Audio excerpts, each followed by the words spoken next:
Hello, my name is Marcus Kitty Kid. This is assignment 3 for Con 3132, also known as machine learning.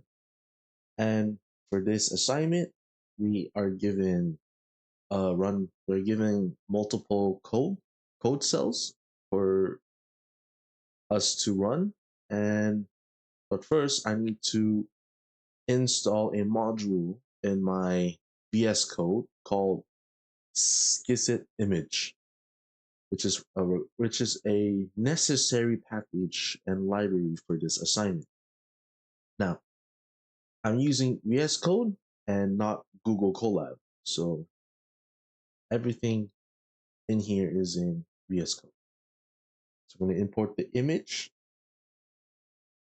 print, right, and then showcase it in a graph, get an image of a car, and run this. You get different colors of car, right? One white, one green, gray, etc. Now, for this assignment, we have a line detection. And in this one, we have a kernel that detects horizontal lines. Horizontal lines are 90-degree angles. And as you can see from here, the negative numbers on the top, and there's positive numbers. So there's negative numbers on the top and positive on the bottom. That is a horizontal kernel. And here we see that this image is is a little black. It's a darker image. And for this one, for questions 1, I had to create a kernel that detects 45-degree lines. And 45-degree lines are also known as diagonal lines. So for this diagonal kernel, I'm going to have a positive numbers at the bottom left, positive numbers at the bottom, and negative numbers on the top. So essentially, positive numbers on the bottom left and negative numbers on the top right over here. And also for this one, it's the same thing. An obtuse angle is an angle of 135-degree line. So we run this one. And as you can see here, the difference is that.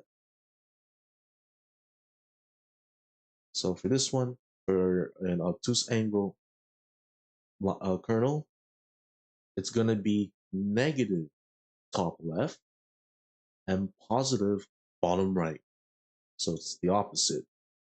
So positive top right is diagonal, and negative bottom left is diagonal. Opposite happens, and here you have two images that detect different angles, different lines at different angles, and they look very different. Now, when I have an edge kernel, question 2, apply the kernel to the image. So I'm going to use the function defined in here, the standard convolution, and apply it to and then apply it here, and apply it here, and then display it on a plotting, and then plot it on a graph. And here is what it looks like. This is what it looks like after applying the kernel to the image. Now, we have another edge kernel. We're going to do the same thing, and we got our different image. Now, for part B, we're going to import these libraries here, and we're going to load the data set and then use one hot encode target values, right? And then we're going to build the model and then compile the model and then summarize the model. So in this original model, there is a total of 5 layers. The convolution model, the max pooling, the convolution layer, max pooling layer, the flattened layer, and 2 dense layers, right? I have another custom callback for logging. Now I'm going to train the model, right? Ran it, define a plot, and then plot it here. And this is what it looks like. So in here, this network model presents a sign of overfitting in epoch number 40. And how many layers does this model have? Again, you can summarize the model and you count the numbers, and there's a total of 1, 2, 3, 4, 5 layers. Or you use the len function here, model.layers, and you get 5 layers. And what are their types? Already, like the types is convolutional, a max pooling, flattened, and 2 dense layers. And yeah.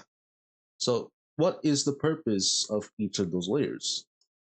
The purpose of a convolutional layer is to extract the features from the image.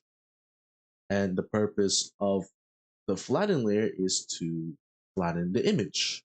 And the purpose of the dense layer is to connect every neuron from the previous layer into the current layer. And from here, I'm going to add one more convolution layer into my model, run it again, compile it, and then train it. And here you have a graph that is way off compared to the original model. So what does this mean? If we compare this graph to this graph, you could see how far apart the training accuracy and the validation accuracy are away from in this graph. So what does this mean? It means that the graph with an extra convolutional layer depicts a higher training accuracy but a lower validation accuracy. This difference in adding an extra layer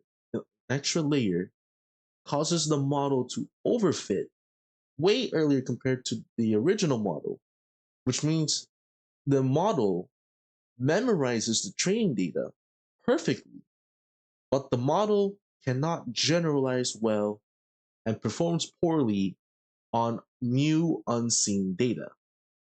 So yeah, this is a very bad model because it's overfits.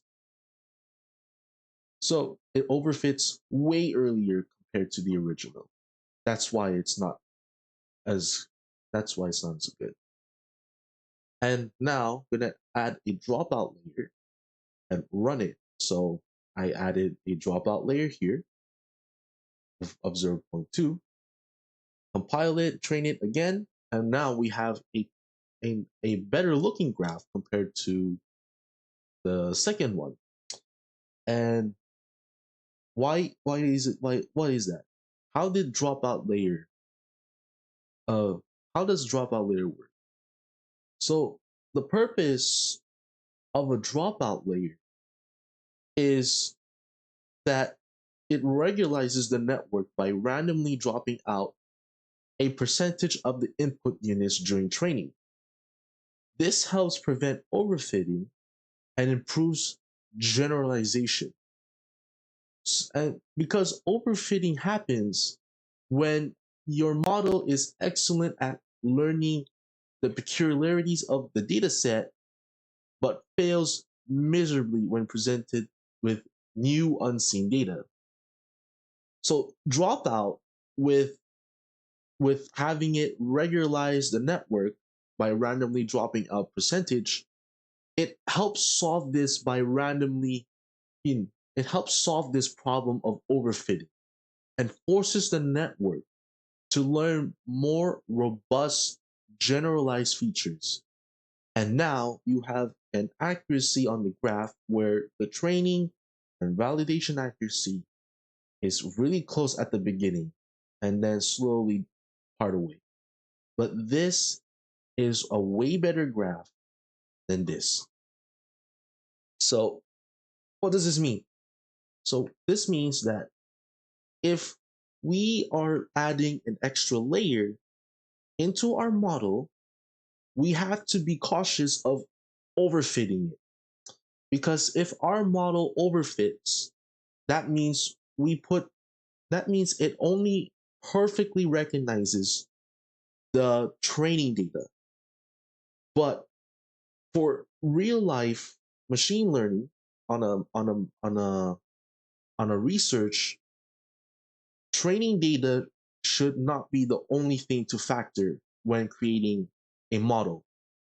And if that model fails to generalize well with other unseen data, then essentially to prevent this overfitting, we need to add a dropout layer inside of our model.